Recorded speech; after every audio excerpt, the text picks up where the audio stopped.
Olá, pessoal! Hoje vamos falar sobre a robotização do conteúdo. Meu nome é Guilherme de Bortoli, vocês podem me chamar de Gui. Eu sou profissional do marketing e do digital desde 1997, quando eu fiz o meu primeiro site. Esse ano eu fui considerado um dos top 100 profissionais do digital.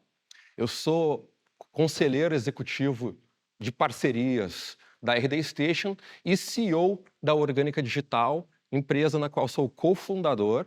Iniciamos esse projeto, essa empresa, em 2007 e temos o orgulho de atuar com empresas nacionais e multinacionais como essas que eu estou mostrando para vocês aqui na tela. Já são 16 anos de experiência e hoje nós vamos falar então sobre a robotização do conteúdo e todo esse assunto em volta da inteligência artificial e a importância dela naquilo que tange ao conteúdo que temos a necessidade de gerar no dia a dia dos nossos times como CMOs.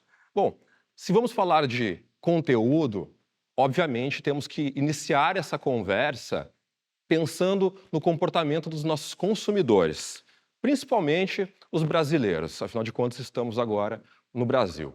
Então, 72% dos brasileiros começam a jornada de compra através da internet.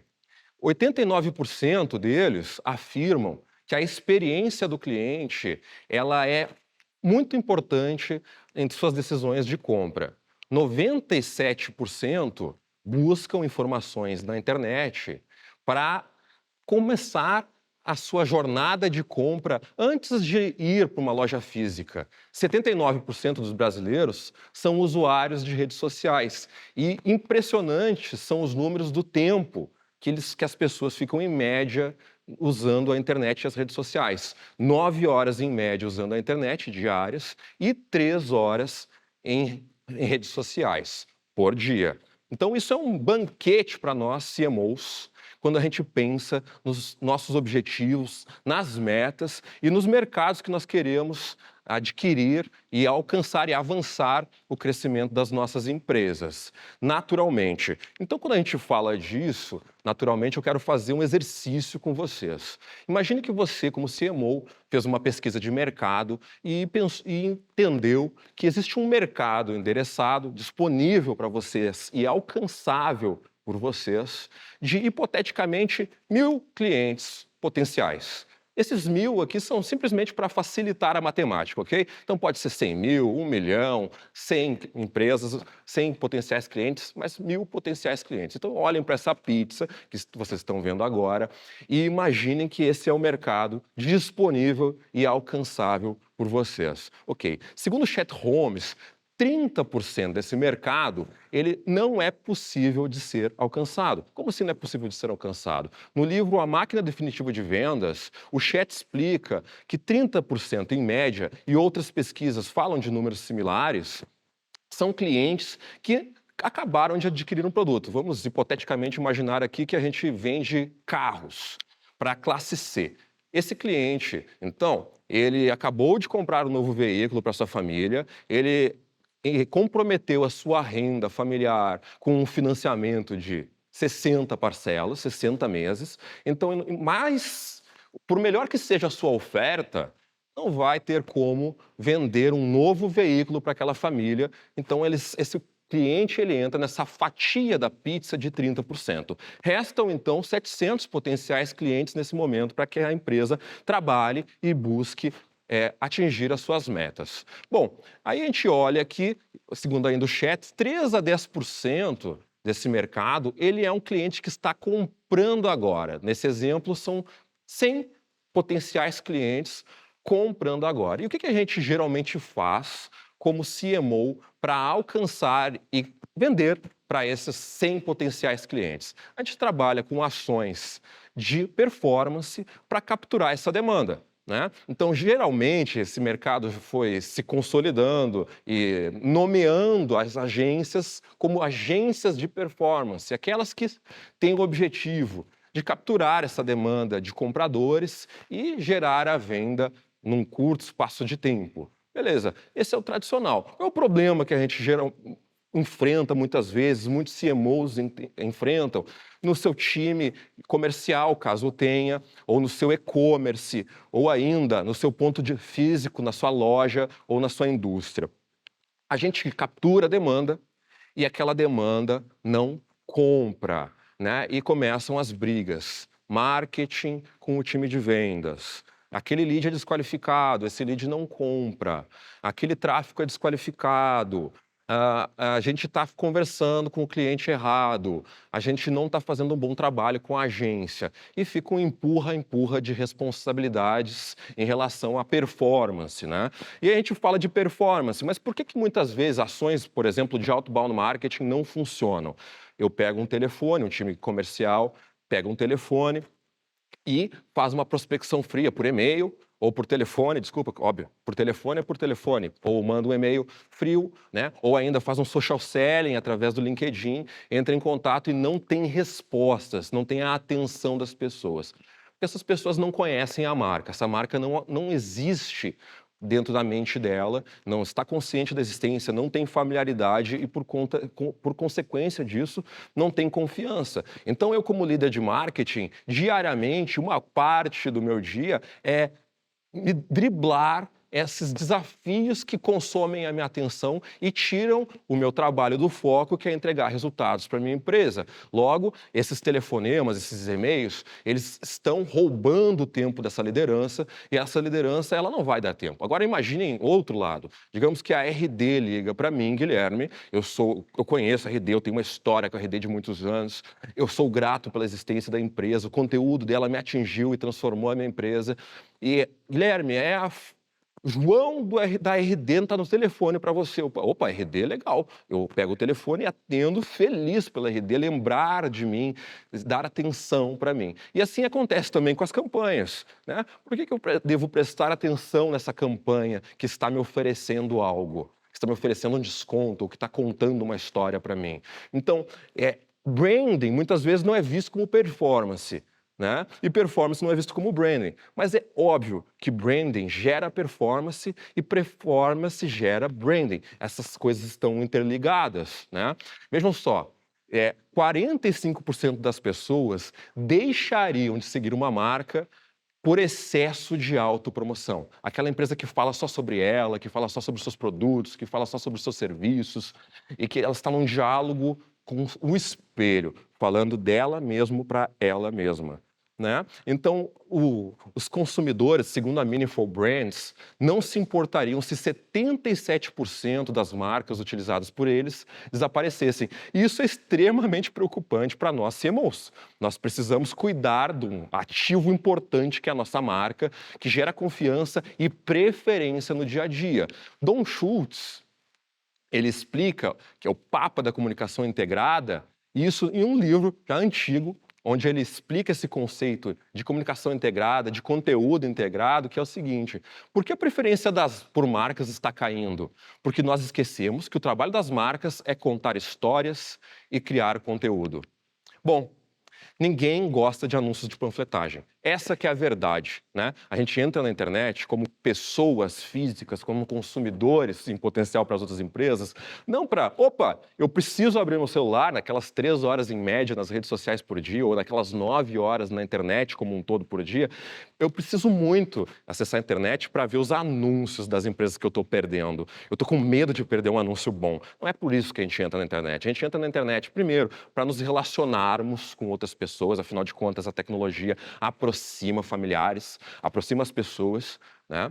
Para que a gente possa consumir entretenimento e conteúdo. Conteúdo de notícias, conteúdos que informam, que educam, que me ajudam a responder os meus dilemas do dia a dia, que me fazem evoluir como ser humano, como profissional, como pai, como mãe e assim por diante. É por isso que as pessoas entram na internet. Então é isso. Os clientes gostam de conteúdo. E sim, se importar com o que o cliente quer, vende. Isso é óbvio, isso é antigo, isso é extremamente definido pela história e consolidado pelas ações das grandes empresas. Então, o nosso papel como CMO, no geral, é gerar valor e oferecer. E a intersecção da geração de valor e da oferta é que gera a venda. Num ciclo que a gente poderia dizer que é virtuoso e infinito, né? A gente está sempre gerando valor e sempre oferecendo, sempre gerando valor e sempre oferecendo. Aí sim a gente consegue voltar para aquela pizza, aquele exercício que eu estava fazendo com vocês, né? Observando que se eu quero, então, capturar essa demanda de 100 clientes que estão comprando agora, eu preciso também gerar valor em branding para que a performance, entre aspas, entregue performance. Porque como assim uma ação de performance não performa? Né? Então, o branding gera performance e a performance gera branding. E qual é a comunhão desses dois pontos? Ela é o conteúdo. O conteúdo que talvez na sua empresa seja a responsabilidade de uma agência de comunicação, a marca de uma agência de branding e as campanhas de venda de uma agência de performance, é aquela peça que está em comum na captura de demanda e na geração de demanda. Que, veja bem, se a minha empresa trabalha com geração de demanda, ela amplia em torno de 7 vezes o potencial de explorar e crescer no mercado. Então, ela deve estar capturando demanda, aquele cliente que já está pronto para comprar em sua jornada de compra, mas ela também deve gerar demanda, ou seja, ela deve conscientizar e apoiar o seu potencial cliente para estar, então, no momento certo de compra, para que a empresa possa crescer nas taxas que deseja. O Alfredo Soares, case de extremo sucesso brasileiro e orgulho nacional como uma empresa de altíssimo crescimento, no seu livro Todos Somos uma Marca, ele fala: conteúdo, SEO e relacionamento com a comunidade são estratégias fundamentais para aumentar o crescimento orgânico e driblar os altos custos de mídia digital. Né? E aqui eu agradeço o Alfredo por chamar de crescimento orgânico, afinal de contas a minha empresa se chama Orgânica Digital, né? E estamos aqui para ajudá-los a crescer. E aí a gente chega no grande ator dessa edição do CMO Summit, a inteligência artificial e, em especial, a IA generativa. Eu posso usar a IA generativa, o ChatGPT ou outra inteligência artificial da minha preferência? Sim, você deve usar no seu dia a dia. Afinal de contas, se não usá-la, você ficará para trás nessa nova revolução do trabalho, nessa nova revolução que estamos vivenciando no mundo. Assim como na revolução industrial, empresas fecharam e quebraram porque não levaram os seus processos produtivos para o novo momento que a história da humanidade estava vivendo, a IA generativa também está gerando essa disrupção no trabalho. As pessoas terão grandes mudanças nos próximos anos, já estão tendo mudanças, mas as grandes mudanças que virão ainda estão por vir, com certeza. E é importantíssimo que a sua empresa esteja se adequando e ganhando produtividade com esse tipo de tecnologia que agora sim está acessível para a grande massa dos profissionais e empresas. Antes, exclusividade de poucas empresas que estavam investindo e inovando altíssimo e muito fortemente em tecnologia. Bom, só que antes de você começar a investir na IA generativa para produzir muitos e centenas de conteúdos por mês na sua empresa, você deve conhecer essa visão que a Marta Gabriel traz a respeito de robôs. Robôs humanoides ameaçam apenas humanos robotizados. Como assim humanos robotizados? Pessoal, em termos de produção de conteúdo, a gente já carrega sintomas de conteúdos que não geram performance e também não geram ativos de marca, que não geram valor e, por consequência, não geram resultado nenhum no dia a dia. Humanos robotizados geram problemas na produção de conteúdo, porque eles não sabem que estratégia fazer, como fazer e assim por diante. Quando a gente pega um veículo extremamente mais rápido, uma ferramenta de produtividade como o ChatGPT e bota na mão de um humano robotizado que não sabe o que está fazendo, a gente está acelerando os erros e aumentando os erros. Então, vamos lá, vamos falar um pouquinho sobre que erros que você não deve cometer ao produzir conteúdo com a sua IA generativa. Primeiro, o conteúdo que eu chamo de Wikipedia. Esse conteúdo, ele é super completo, ok? Ele realmente nos ajuda como consumidor desse conteúdo.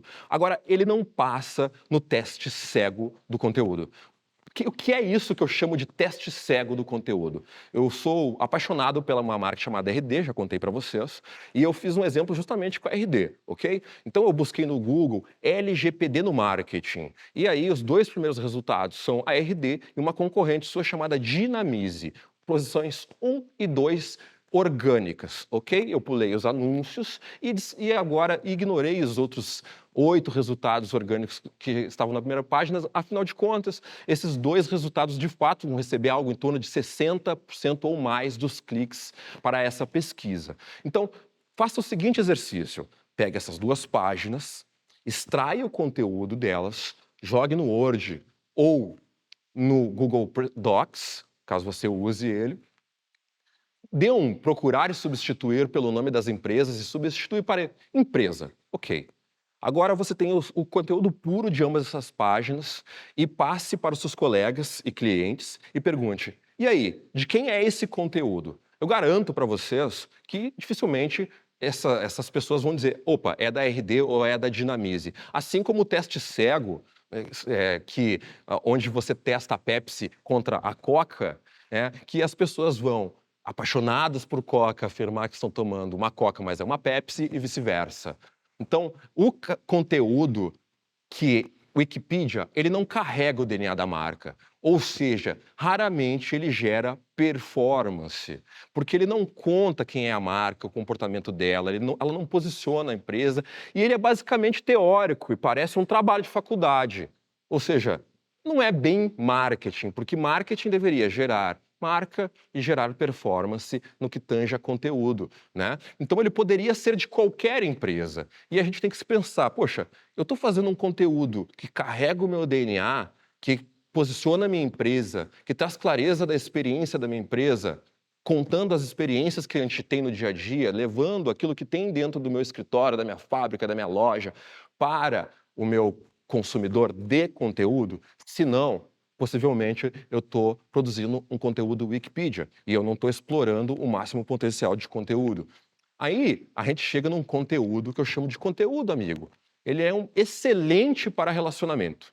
Ele dá uma sensação de ser útil, porque ele traz dicas úteis de fato, mas elas são dicas superficiais, que são palatáveis para o ambiente na qual geralmente eles vivem, que são as redes sociais. Ela conta a visão da empresa, ou seja, de certa forma ela transfere e mostra esse DNA e essa cultura da empresa, a missão dela, a visão de mundo dela, mas acaba sendo o rei do entretenimento. Ou seja, é muito legal, mas só para passar tempo. Agora, ele é ótimo de ter por perto, mas não para algo realmente sério. E muita gente faz isso. Muita gente é esse amigo que tenta avançar no relacionamento e a pessoa amada diz assim: ei, não vamos estragar a nossa amizade, né? A gente tem algo tão bom entre nós. Será que você não está conscientizando os seus potenciais clientes, mas quem está fechando é o concorrente da esquina? Tem que pensar nisso. Raramente esse conteúdo amigo, ele gera performance. Ele atrai corações, mas não enche o bolso, ok? O próximo conteúdo que é problemático é o conteúdo espelho. Aquele conteúdo que é excelente para agradar a chefia, ele mantém o seu emprego por um pouco de tempo, porque você, afinal de contas, você está fazendo o que estão pedindo. Mas quando a chefia vai olhar para o DRE, vai olhar para as metas, os objetivos-chave da empresa, eles não ficam mais felizes. E aí eles voltam com as cobranças. Então ele não foi pensado para a jornada de compra do cliente. É o que você quer como CMO ou o que o seu CEO está pedindo, mas não é o que o seu cliente precisa e quer. Então, raramente gera performance.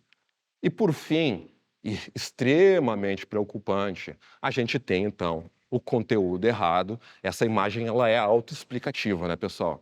Então, a gente não passaria esse conteúdo na prova de português, né? Esse conteúdo ele carrega erros de teoria. Façam o teste cego ou não no Google, procurem por alguma coisa do interesse de vocês. Se vocês acharem um erro na posição 1 do Google, possivelmente esse erro é cometido na posição 2, na 3, na 4, na 5, na 6, na 7. Por quê? Porque muitas empresas, elas não têm cuidado com o que estão produzindo na internet. Elas aumentam o lixão descriteriosamente de conteúdos na internet. Diariamente, CMOs que não se preocupam com isso e basicamente com a verba de marketing, eles produzem centenas e dezenas de toneladas de lixo de conteúdo na internet, onde se contratam redatores que não conhecem sobre o negócio, não conhecem a história do negócio, como o negócio funciona, o DNA da empresa, produzem conteúdos com 3 referências que a empresa passa para o redator estuda e produz um quarto texto, que é, basicamente, um amassado, embolado daqueles 3 primeiros textos de referência, gerando um quarto texto que, basicamente, é a mesma coisa. Esses textos, eles acabam ferindo a marca por carregarem erros. Eles não geram performance, porque, afinal de contas, poderia ser escrito por qualquer empresa, porque não tem o DNA, foi escrito por uma pessoa que não conhece a empresa, afinal de contas. E ele gasta tempo e verba da empresa, da equipe e do cliente final. Então, é um clássico, o barato sai caro. Não há como, em hipótese alguma, você colocar numa máquina um insumo ruim e sair no final dessa esteira um produto bom. Se você põe insumos ruins na máquina, um produto ruim desse processo, obviamente, vai ser o resultado.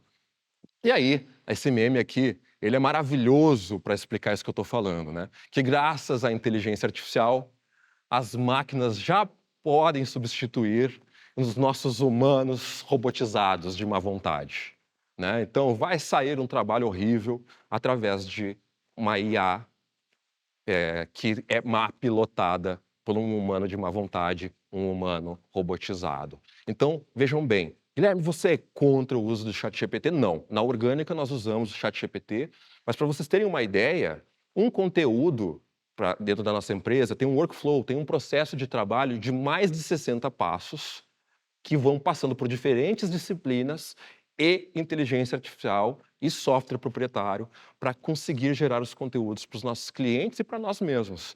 Então, a gente precisa construir um contexto no qual a gente sabe por que a gente está acrescentando as ferramentas nesse grande jogo que é o marketing. Conteúdo robotizado gera demanda que não compra. Então, você enche as suas linhas de ligações, enche seu CRM de leads, você enche o seu site, o seu e-commerce de tráfego, mas é desqualificado, não gera vendas, gera pressão no time e não gera performance no final do dia. Então, veja bem, muitas vezes o que eu faço em termos de estratégia é olhar para o grande cenário, dou um passo para trás, dou um zoom nas segmentações de clientes que a gente tem, dou um zoom nessas segmentações por funil e começo a perceber que, na verdade, eu preciso diminuir o volume de audiência ou de leads para gerar vendas e tirar todo aquele lixo que a gente atraiu de alguma forma e que prejudicam a performance. Afinal de contas, um time de vendas, se a gente consome o tempo dele de atendimentos desqualificados, naturalmente ele tem menos tempo para trabalhar nos qualificados e elevar o número de fechamentos. Então, a desrobotização do conteúdo é essa, pessoal. Eu não preciso vir aqui ensinar scripts, prompts de ChatGPT para vocês, que já estão há centenas no YouTube, já estão há centenas nos blogs, nas redes sociais. É só sobre isso que se fala e certamente vocês não estão mal servidos de bons scripts. O que vocês precisam é de uma geração, um time que tenha uma mentalidade intelectual e que entendam de fato aquilo que vocês precisam para conseguir atrair bons clientes e gerar boa performance e bons resultados em branding. E para isso, o beabá básico entra para que a gente possa utilizar bem o nosso time e as tecnologias. A primeira é entender do seu cliente ideal na sua empresa, o famoso ICP ou ICP, perfil ideal de cliente. Quanto mais você conhece sobre o seu perfil, melhor você vende, melhor você pilota essas máquinas. Vai usar personas ou não? Eu não indico usá-las num caso inicial, no estágio inicial da empresa. Muitas vezes mais confunde o time do que de fato gera performance. Talvez um ICP e uma proto-persona já sejam um ideal para sua empresa fazer bons resultados. E aí, o básico, né?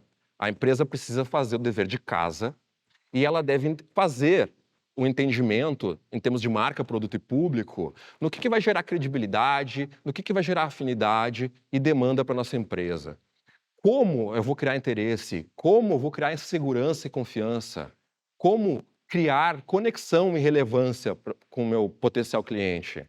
Qual é a minha proposta única de valor? Isso deve estar disponível para quem vai pilotar os prompts do ChatGPT. Senão, aquele prompt ele vai trazer o conteúdo ideal para qualquer empresa, de forma genérica, não para a sua empresa. Então, tendo clareza de diferenciais e benefícios, pontos de prova, a personalidade que a marca tem que ter, o posicionamento único no mercado dela, qual é a proposta e visão de mundo, aí sim esse conteúdo tende a ser bom, a gerar resultados, onde a gente vai ter identidade verbal e identidade visual, compreendendo esse DNA, essa personalidade da empresa como um todo. E aí sim a empresa vai conseguir integrar a jornada de compras com o funil de vendas para gerar valor e gerar performance. Lembrando, branding gera performance, performance gera branding, simultaneamente. E também é importante lembrar, estamos entre CMOs, é sempre bom lembrar disso, mas a empresa ela precisa ter o foco no cliente. Ao invés de, eu preciso ações que vendam mais, como que eu facilito a compra do meu cliente? Como eu tiro as barreiras e como que eu tiro a fricção da compra, potencializando então o crescimento de forma muito mais interessante. Afinal de contas, quem decide é ele, não nós, como CMOs. Isso tudo vai culminar numa estratégia, né, onde a gente vai ter clareza nas linhas editoriais que a empresa tem, quais canais ela vai trabalhar, de que forma e os formatos. O beabá básico do conteúdo, né, onde quanto mais a gente busca, quanto mais a gente cava nas bases, na teoria, nos nossos grandes mestres, a gente vê que isso tudo não tem nada de novidade, né? Então, o que realmente faz o consumidor decidir comprar ou não comprar é o conteúdo do seu anúncio, não a sua forma, do David Ogilvy. Então, pessoal, para finalizar aqui, eu quero passar alguns tópicos para vocês, que são os tópicos que fazem o conteúdo vencer no marketing. Primeiro, sejam autorais. Nada de cópia, nada de processamento de conteúdo das outras empresas. Busquem que o seu conteúdo leve o DNA de vocês, seja inédito e que, de fato, esteja aliado com uma estratégia que se preocupa com o cliente, que põe o cliente em primeiro lugar e que faz com que ele admire a sua empresa, que gere valor para a sua marca. Ele deve ser útil, resolvendo as intenções de pesquisa ou clique. Se a pessoa buscou no Google e encontrou você como resposta para a necessidade dela, deve ser útil. O mesmo vale na rede social. Ela foi impactada por seu conteúdo, ela clicou, então resolva o motivo pelo qual você atraiu esse clique. Ele deve ser verdadeiro e preciso. Você deve se preocupar se não tem ninguém falando abobrinha nos seus conteúdos. Se a marca não está simplesmente espalhando erros, né? Fala-se muito sobre fake news, mas fala pouco sobre a responsabilidade de nós marqueteiros na produção de conteúdo. Fala daquilo que a empresa é especialista e vivencia. Não entre em papos que você não domina. Seja de fato útil para as pessoas, legítimo, e mostre a teoria embasada com experiências reais. Isso vai fazer com que aquele conteúdo não seja um conteúdo de biblioteca, aquele conteúdo que eu vou num livro, aquele conteúdo de trabalho de escola. É um conteúdo que, através das vivências que a sua empresa tem, ele vai embasando a teoria, explicando através dos acertos e dos erros e trazendo confiança, demonstrando a experiência da empresa, legitimidade em relação àquele conteúdo. Também mostre provas da sua experiência através de dados, relatos de clientes e avaliações também de clientes. Isso é muito importante, né? Faz com que as pessoas imaginem o que poderia ser o mundo delas, se enxerguem dentro daquele conteúdo e entendam que você não simplesmente está educando, mas está de fato transformando a vida de pessoas e de empresas através desse conteúdo. E todos esses pontos que passamos vão tornar a sua marca confiável e vai, por fim, estimular a jornada de compra e atingir aquele objetivo de crescimento que você, como CMO, tem dentro das suas metas, dentro das suas responsabilidades. Eu convido a você a conhecer o método Orgânica, que nós batizamos de Content Performance, onde nós unimos a jornada de compra com o funil de vendas para gerar posicionamento e performance para a sua empresa. Afinal, a gente busca que os nossos clientes continuem crescendo, atraindo e ajudando a reter seus melhores clientes. E essa é a nossa missão na Orgânica.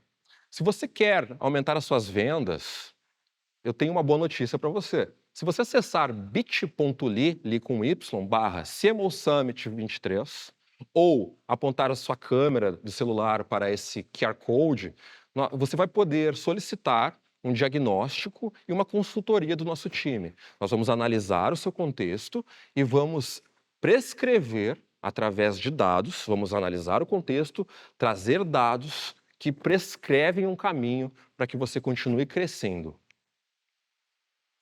Então, pessoal, pare de correr atrás de clientes. Vem falar com a Orgânica. Um obrigado e até breve.